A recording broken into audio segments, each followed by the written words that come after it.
James 1, 5 through 8 says, "If any of you lack wisdom, let him ask of God that giveth to all men liberally and upbraideth not, and it shall be given him. But let him ask in faith, nothing wavering.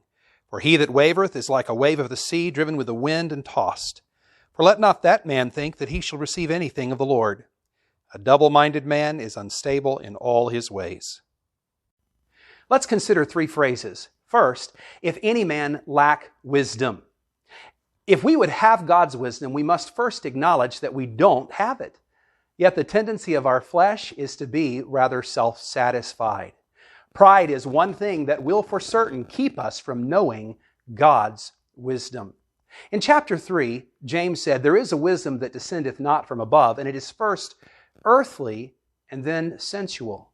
Meaning there is earthly wisdom that can be obtained by using our senses to simply observe life here on earth. But God offers to us the counsel of heaven for the asking.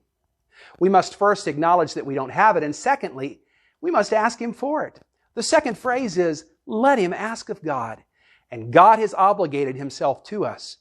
Solomon asked for wisdom, and God gave it. You may ask Him for wisdom, and God will give it to you. The third phrase is, but let him ask in faith. We must acknowledge that we don't have it, ask God for it, and then apply it in faith. This means that on the front end of our request, we must start out with the commitment to God's wisdom, even before He gives it to us. God is not offering His wisdom so that we can either give approval to it or disapproval. In fact, He says if we don't come to Him in that faith commitment asking for it, we'll not receive anything of Him. Verse 8 concludes by saying, "A double-minded man is unstable in all his ways." The double-minded man vacillates between heaven's wisdom and earth's wisdom. You don't have to be unstable today. You may have God's wisdom for the asking.